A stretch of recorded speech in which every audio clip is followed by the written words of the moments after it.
E eu quero convidar você a abrir comigo a sua Bíblia, na carta do apóstolo Paulo aos Romanos, no capítulo de número 1, meus irmãos, nós leremos os versos 16 e 17, carta do apóstolo Paulo aos Romanos, capítulo de número 1, leremos os versos 16 e 17.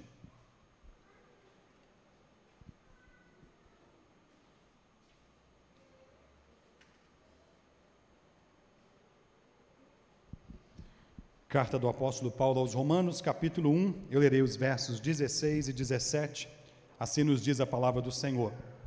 Pois não me envergonho do Evangelho, porque é o poder de Deus para a salvação de todo aquele que crê, primeiro do judeu, também do grego, visto que a justiça de Deus se revela no Evangelho, de fé em fé, como está escrito, o justo viverá pela fé.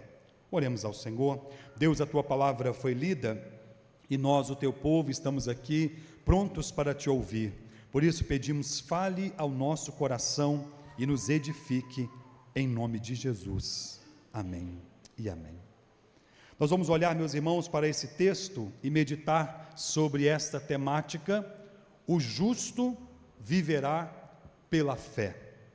Eu espero muito que essa palavra faça sentido para você, que a leitura das Sagradas Escrituras faça sentido para você.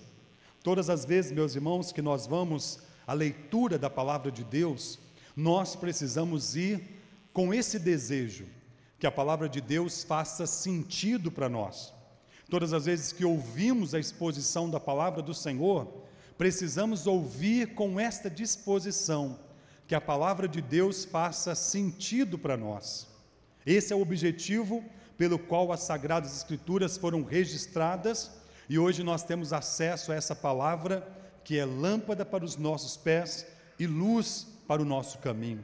Que essa palavra faça sentido para você, assim como ela fez sentido há 508 anos atrás, para um homem que estava em busca da justiça de Deus, um homem de alma inquieta, um homem que lidava com seus pecados e que buscou em vários lugares e de várias maneiras aquietar e acalmar o seu coração, porque olhando para a sua própria natureza pecaminosa e sendo constantemente exposto diante de suas falhas, seus erros e seus pecados, o que ele achava a mim só me resta a condenação.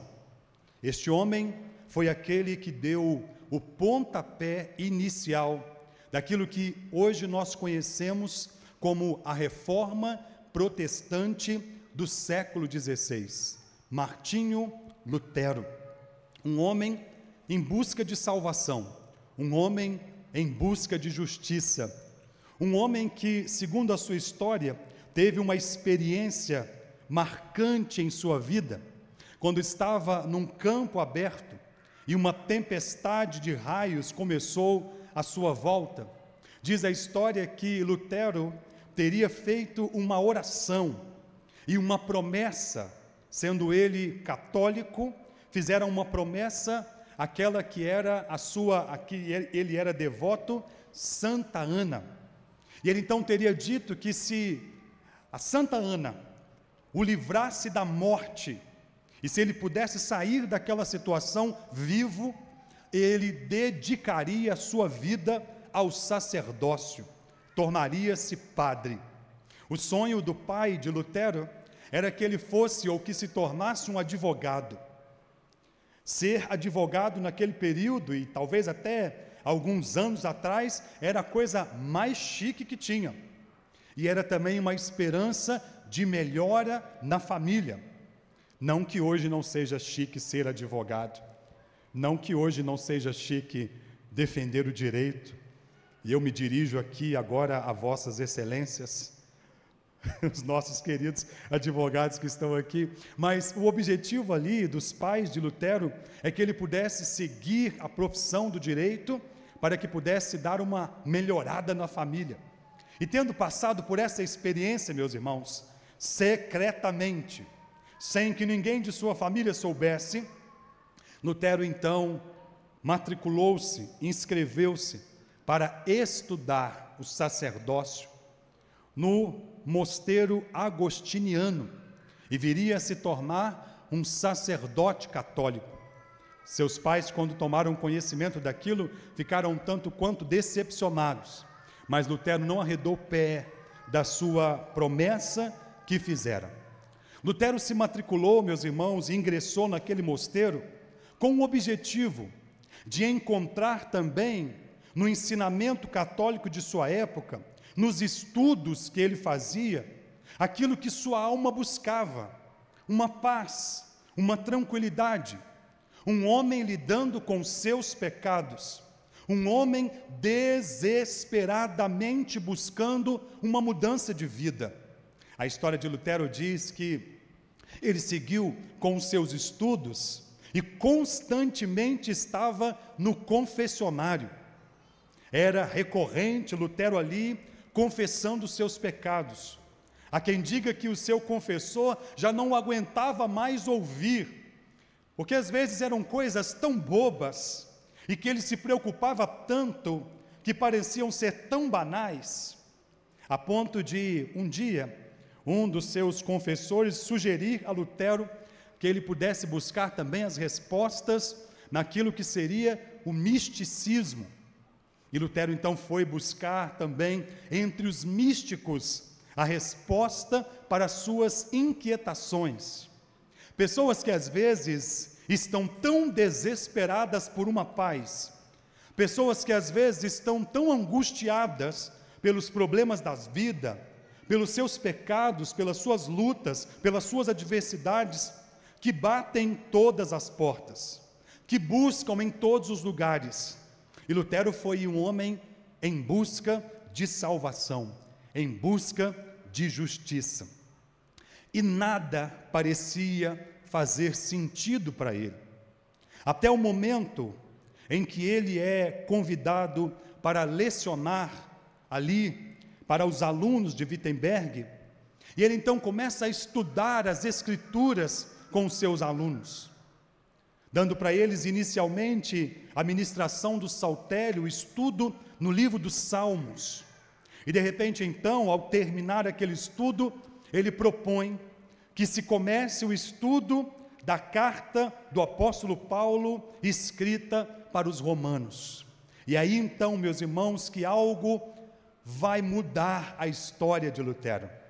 É aí então que algo vai começar a fazer todo sentido para ele.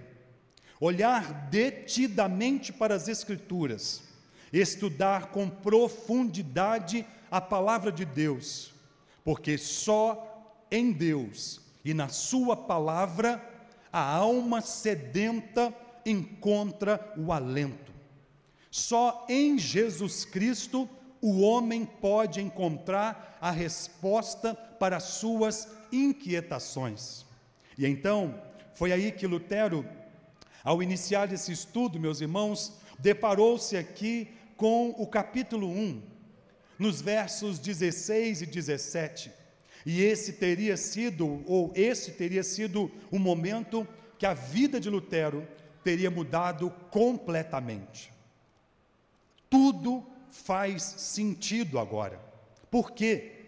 Vivendo em um contexto, meus irmãos, onde a salvação não era obtida pela fé, em um contexto em que a salvação era obtida mediante pagamentos, mediante penitências, mediante sacrifícios. Não era algo voltado para a centralidade de Deus e das Sagradas Escrituras, mas algo voltado para aquilo que o homem podia fazer. Lutero era um homem incomodado em sua época, porque observava as pessoas de menor condição financeira e sabia que elas não tinham condições de pagar pela salvação como os grandes assim o faziam. Num contexto em que a prática do que fora conhecido como indulgência estava ali em voga, Lutero vai questionar todo esse sistema e inquietado numa busca de uma justiça, de uma salvação, depara-se com esta expressão: o justo viverá pela fé. E ao deparar-se com esta expressão, uma pergunta se faz: tudo que eu tenho feito até aqui, toda essa busca, toda essa luta, toda essa inquietação, de nada tem adiantado. E ele vai então voltar para a palavra de Deus, que vai fazer o sentido para aquilo que ele buscava. E assim, meus irmãos, é iniciado no dia 31 de outubro de 1517, a reforma protestante do século XVI, quando Lutero vai afixar as suas 95 teses, ali em Wittenberg, na capela, e nessas teses ele questiona os dogmas de sua época, a soteriologia, a doutrina da salvação, conforme ensinada em sua época, e vai voltar os seus olhares para a Bíblia, como centralidade daquilo que o homem precisa. Viver pela fé. O justo viverá pela fé.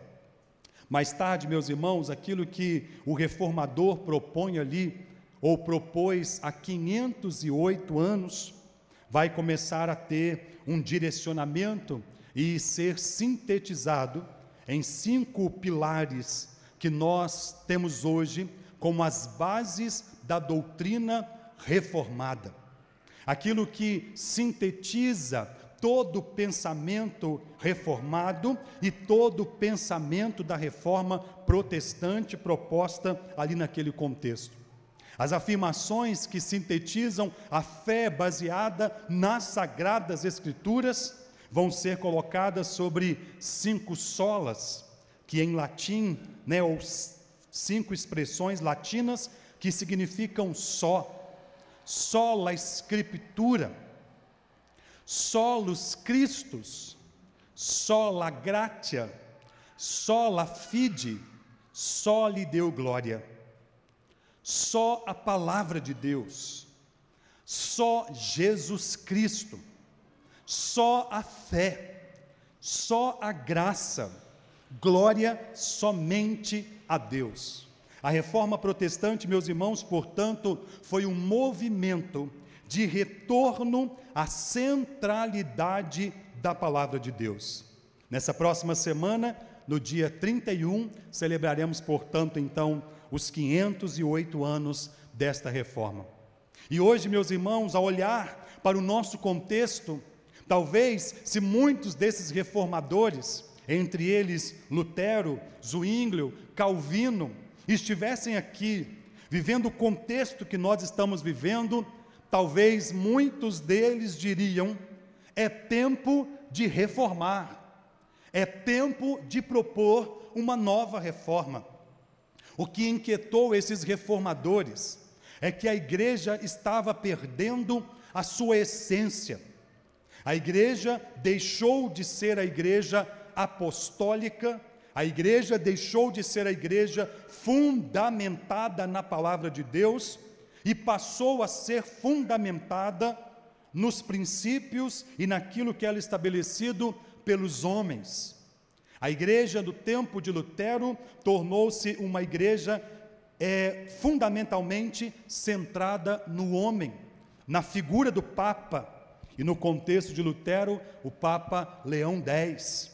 Uma das coisas que a história nos diz que sobre esta venda de indulgência que incomodava o reformador é que era necessário levantar recursos para que então pudesse dar seguimento à capela de São Pedro em Roma, e naquele período a igreja precisava levantar dinheiro. Então alguém teria dado uma ideia, e esta ideia fora absorvida, aceitada pelo Papa Leão X, e assim então, em toda a Alemanha, em toda a Europa, adotou-se a prática da venda de indulgência. Isso incomodava enormemente. Uma igreja que estava perdendo a sua essência, uma igreja que estava perdendo o seu sentido. Talvez, meus irmãos, ao olharmos para a igreja dos nossos dias, a pergunta que se faz é: como está a igreja dos nossos dias. O reverendo Augustus Nicodemos escreveu um livro cujo título é O que estão fazendo com a igreja? E via de regra, meus irmãos, ao olharmos para algumas situações do nosso contexto, não é difícil percebermos o quanto perversões, o quanto situações que vão completamente na contramão das Sagradas Escrituras têm invadido a igreja dos nossos dias. Tal qual naqueles dias, talvez hoje o que tem sido anunciado é uma proposta a mais. A simplicidade do Evangelho, a centralidade das Sagradas Escrituras, aquilo que é único e simples, muitas vezes tem sido substituído por modismos, por culturas, por contextualizações, em busca de uma igreja contextualizada, em busca de uma igreja que conversa com a cultura, muitas vezes está se perdendo a essência do que é ser igreja. Muitas vezes, meus irmãos, o que temos observado é que a igreja tem deixado de brilhar a sua luz. A igreja muitas vezes tem deixado de ser resplandecente em meio às trevas, para ser abafada pelas práticas dos nossos dias e tornando-se assim então uma igreja completamente irrelevante. Talvez a pergunta que se faz é: qual tem sido a nossa relevância? Quem temos sido nós como igreja? O propósito de Lutero, meus irmãos, não era um rompimento com a igreja de sua época, mas o propósito era um grito de socorro, como alguém que grita, chamando, como um arauto que grita: arrependei-vos. Voltemos, meus irmãos, àquilo que é fundamento e aquilo que é mais importante. Se existe para nós, meus irmãos, algo que é fundamental, é olharmos para aquilo que é estabelecido pelas Sagradas Escrituras. Nós estamos estudando nos nossos cultos de quinta-feira a nossa confissão de fé de Westminster. E iniciamos nesta última quinta-feira o estudo do capítulo 21, que trata do culto religioso e a guarda do dia do Senhor. Falamos sobre o culto conforme prescrito pelas Sagradas Escrituras, o que Deus recebe, o que Deus requer de nós, o que a palavra, como princípio fundamental e elementar, estabelece para nós como norte. Não são as invenções humanas, as imaginações da cabeça dos homens, aquilo que se quer criar a partir de algo que não tem fundamento nas Sagradas Escrituras. Esse foi o grito da Reforma, e esse tem sido o grito do século 21. Uma igreja talvez cada vez menos relevante, uma igreja cada vez mais culturizada, ou cada vez mais envolvida com a cultura dos nossos dias, uma igreja que precisa seguir o lema posterior à Reforma Protestante: crentes reformados sempre se reformando. Este é o lema que caracteriza também a nossa Reforma Protestante, meus irmãos. Por isso aqui, quando o apóstolo Paulo, escrevendo aos irmãos, e que algo que fez diferença na vida de Lutero e precisa fazer diferença na minha e na sua vida também, a expressão do apóstolo é: não me envergonho do Evangelho. Não é somente ou tão somente não envergonhar-se do Evangelho. Talvez nos nossos dias, se alguém não envergonhasse o Evangelho, já estava bom. Não precisa nem dizer: não me envergonho do Evangelho. Basta tão somente que não envergonhe o Evangelho. Muitas vezes, meus irmãos, temos vivido tempos que dá vergonha, que ficamos constrangidos. De vez em quando eu vejo as redes sociais e é impossível que nós não falemos quanta besteira, quanta loucura, quanta falta de Bíblia e de centralidade e da palavra de Deus. em prol de ser atraente, em prol de seguir uma filosofia pragmática, para que funcione, para que dê certo, para que encha a igreja, para que as pessoas gostem. Estamos vivendo o evangelho do louro. Sabe o papagaio? Que você coça a cabecinha dele, louro, louro, louro, louro, e ele vai dormindo. O evangelho de coçar a cabecinha, o evangelho do agradável, o evangelho do politicamente correto. Não se pode falar sobre isso, não se pode falar sobre aquilo, vai ofender esse, vai ofender aquele, então você precisa arrumar um jeito, prega essa palavra, mas pega essa palavra, faz alguma coisa de maneira que ela se torne mais gostosa de ser ouvida. Eu fico imaginando, meus irmãos, os ouvintes de João Batista, quando lhes ouviram dizer, raça de víboras, quem vos induziu a fugir da ira vindoura? O evangelho não é para ser maquiado, de maneira que ele se torne agradável, mais macio, mais fácil de engolir. O evangelho, meus irmãos, é para que nós sejamos confrontados. A mensagem de Jesus foi extremamente confrontante, de maneira que o texto nos diz lá, que todos começaram a sair, e então o apóstolo Pedro diz, duro esse discurso, quem o pode suportar?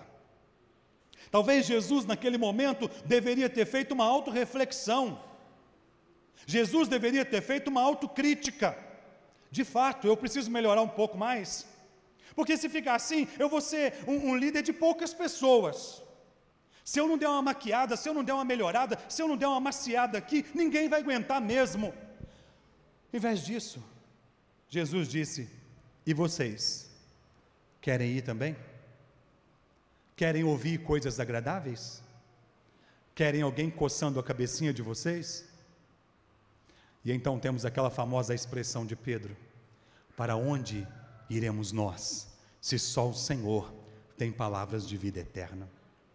Você nunca encontrará paz para sua alma fora da palavra de Deus.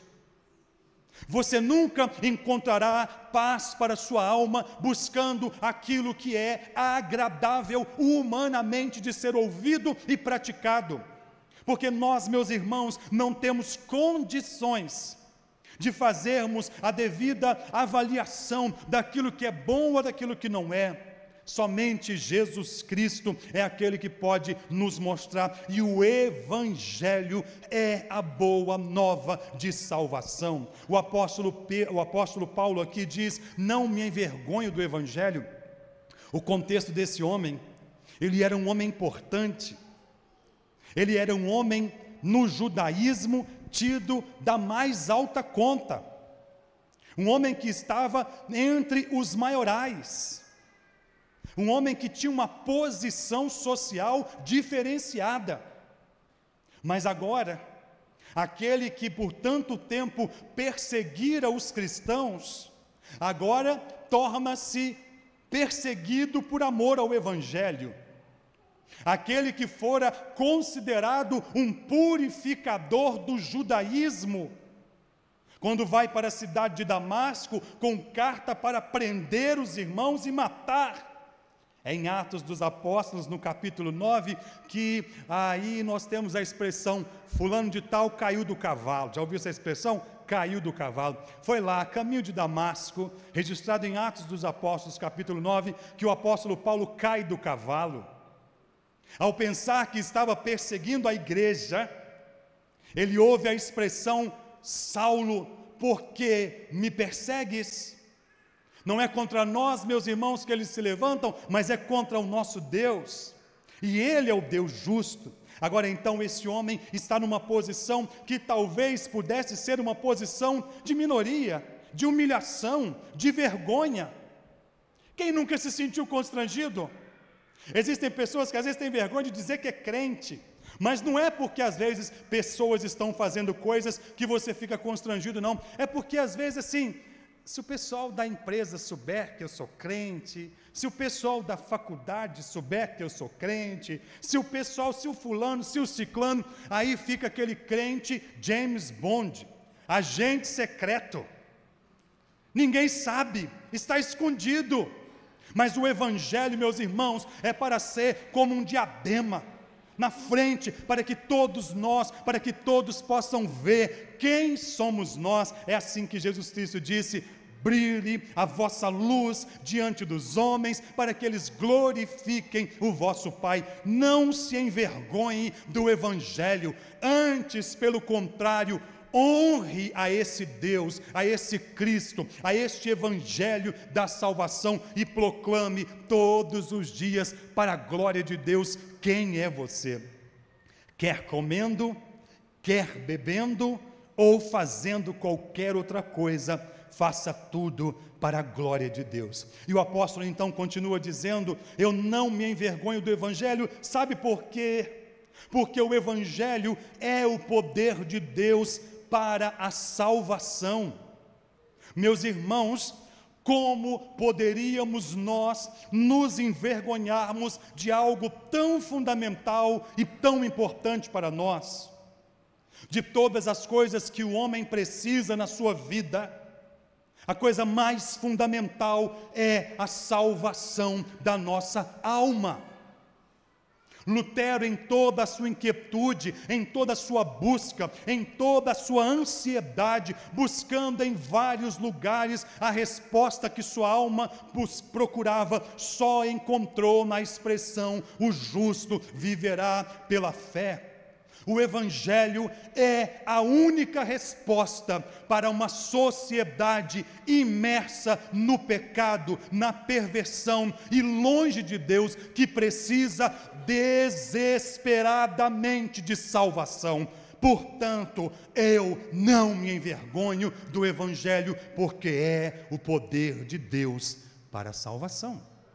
É o poder manifesto. E aqui, meus irmãos, a expressão o poder de Deus, o munus, a potência, é algo explosivo, transformador. É isso que o evangelho faz conosco, meus irmãos. Foi isso que o evangelho fez com Lutero e tantos outros lá no século XVI, e ao longo de todos esses séculos tem feito. A palavra de Deus continua mudando histórias, continua transformando vida, continua sendo poder, como algo que explode, uma bomba dentro de nós e muda completamente a nossa estrutura. Este evangelho é o poder de Deus para a salvação. Por isso, não nos envergonhamos dele, antes, pelo contrário, honramos esse evangelho. A essência do evangelho, já dissemos, meus irmãos, está no fato de que Deus amou o mundo de tal maneira que deu o seu Filho unigênito, para que todo aquele que nele crê não pereça, mas tenha a vida eterna. A essência do evangelho está no fato de que, estando nós mortos nos nossos delitos e pecados, ele nos deu vida juntamente com Cristo, como diz o apóstolo Paulo: pela graça nós somos salvos. A essência do evangelho, meus irmãos, é olhar para o fato de que as escrituras nos dizem que Cristo, não julgando como usurpação o ser igual a Deus, antes esvaziou-se de si mesmo, assumindo a forma de servo e tornando-se obediente até a morte, e morte de cruz, pelo que também Deus o exaltou sobremaneira e lhe deu um nome que está acima de todo nome, para que ao nome de Jesus se dobre todo joelho, no céu, na terra e embaixo da terra. Eu não me envergonho do evangelho, porque é o poder de Deus para a salvação. Ele diz aqui, é o poder de Deus para a salvação, e traz aqui um direcionamento: a salvação de quem? De todos. Mas ele diz, a salvação de todo aquele que crê. O evangelho que deve ser honrado, o evangelho que é o poder de Deus para a nossa salvação, todos nós que cremos. Cremos em quê, meus irmãos? Cremos num Cristo que deu a sua vida por nós, Por isso a expressão da reforma é só Cristo. A expressão registrada pelo evangelista Lucas em Atos dos Apóstolos, no capítulo 4, no versículo 12, não há salvação em nenhum outro nome, porque não há nenhum outro nome dado entre os homens pelo qual importa que nós sejamos salvos. Só Cristo é o Salvador. Por isso, Ele é o poder de Deus, não para o mundo inteiro, mas para todo aquele que crê. E aquele que crê, meus irmãos, tem a esperança da vida eterna. E todo aquele que tem a esperança da vida eterna, como o apóstolo João diz lá no capítulo 5 da sua primeira carta, todo aquele que tem essa esperança, a si mesmo se purifica. Se cremos que somos pecadores, se cremos que Deus se fez carne, habitou entre nós, na cruz do Calvário, deu a sua vida em resgate pela nossa, desceu à sepultura, ressuscitou ao terceiro dia, subiu aos céus, assentou-se à destra de Deus Pai e prometeu que vai voltar. Esta salvação é para nós, esta salvação é para mim e para você. Por isso aqui, meus irmãos, o justo viverá pela fé, e o evangelho não deve ser envergonhado ou se ter vergonha dele, antes, pelo contrário, deve ser honrado, porque é o poder de Deus para a salvação de todo aquele que crê. E aqui na sequência, meus irmãos, ele fala então sobre a justiça de Deus que se revela no Evangelho, no verso 17, pois a justiça de Deus se revela no Evangelho. Que justiça é essa de Deus, meus irmãos? É a justiça que nós olhamos para Gênesis, no capítulo 2, quando o Senhor faz uma aliança com o homem e diz: não coma do fruto da árvore do conhecimento do bem e do mal, que está no meio do jardim, porque no dia que dela comerdes, certamente morrerás. Eva comeu, deu também ao seu marido. E o apóstolo Paulo vai nos dizer aqui em Romanos, no capítulo 5 e no versículo 12, assim como por um só homem entrou o pecado no mundo, e pelo pecado a morte, assim a morte passou a todos os homens, porque todos pecaram. A justiça de Deus se revela no Evangelho pelo fato de Deus ter feito com que todos os nossos pecados fossem postos na conta de Cristo. Ele tomou todas as nossas iniquidades. É assim a expressão do profeta Isaías no capítulo 53 e no versículo 5: certamente Ele tomou sobre si as nossas iniquidades, o castigo que nos traz a paz estava sobre Ele, e pelas suas pisaduras fomos sarados.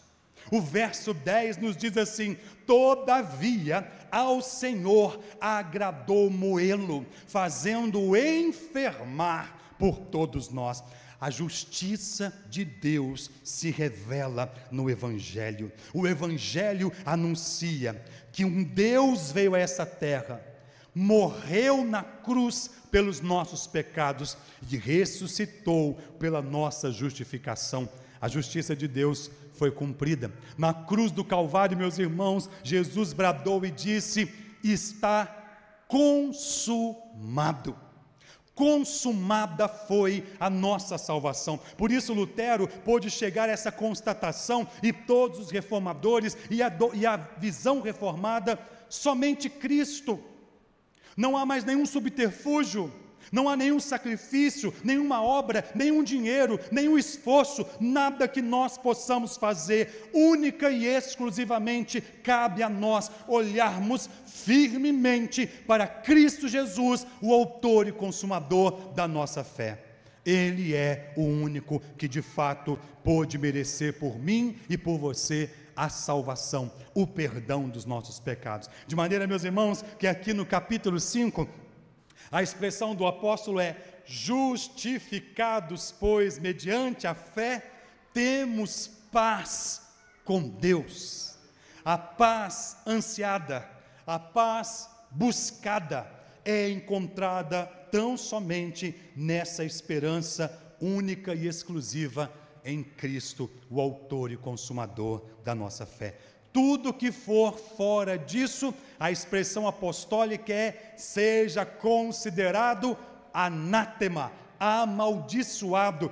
Tudo que está fora, meus irmãos, do cânon, da régua de medir. A expressão cânon significa isso, régua de medir aquilo que foi estabelecido. E o que foi estabelecido para a nossa salvação é encontrado na Escritura Sagrada. O cânon foi fechado e tudo que passar disso seja anátema, como a expressão que vem da palavra do Senhor. Por isso, então, ele pôde chegar aqui a esta conclusão. A justiça de Deus se revela no Evangelho, de fé em fé, como está escrito: o justo viverá pela fé. Viver pela fé, meus irmãos, não é obter a fé num ponto específico da nossa vida, da nossa história, e ficarmos estagnados, sentados, aguardando que Cristo venha. A expressão aqui de fé em fé denota uma continuidade desta fé.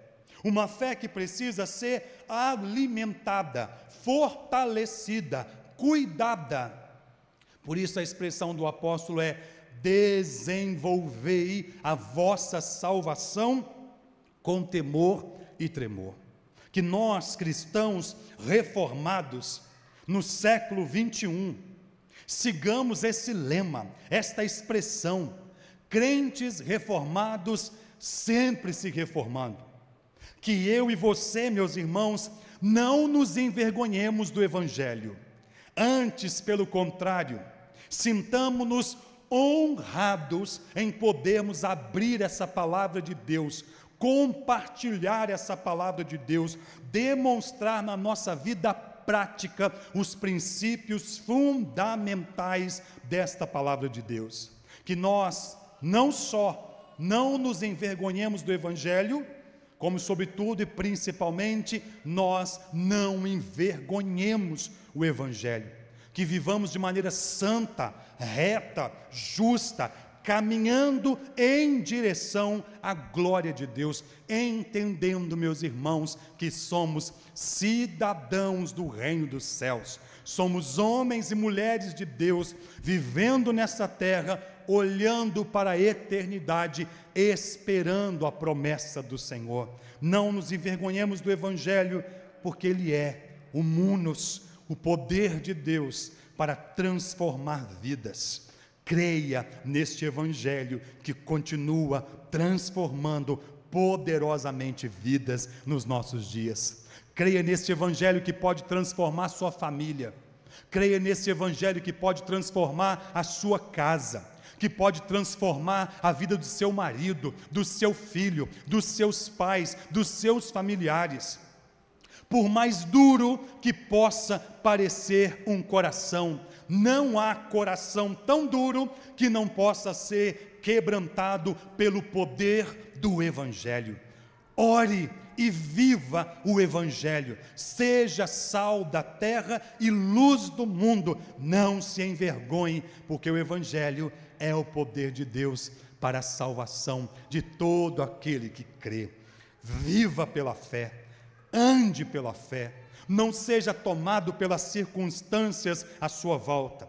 Hoje, na hora do almoço lá em casa, nós estávamos conversando e eu dizia à minha esposa e às minhas filhas: eu já desisti de ficar criando expectativas de que as coisas se tornem melhores nesse mundo. Temos que olhar em direção ao céu e à promessa do Senhor. Não espere coisas boas, meus irmãos, porque às vezes, quem disse isso foi Jesus: no mundo tereis aflições, mas tende bom ânimo, tenha boa esperança. Podemos até viver algumas coisas boas nesse mundo, mas nada se compara à glória do porvir. Por isso, creia na palavra e no poder de Deus, e viva a justiça de Deus, manifesta na pessoa de Cristo Jesus. De fé em fé, a cada dia, vai seguindo, vai crescendo, vai desenvolvendo, vai avançando, não pare, olhe para o Senhor e siga em frente. Você é um justo, justificado pela obra justa de Cristo, realizada na cruz do Calvário. E como justo, como homens e mulheres de Deus, vivamos, irmãos, pela fé. Que daqui até a volta de Cristo, só a Bíblia seja o seu norte.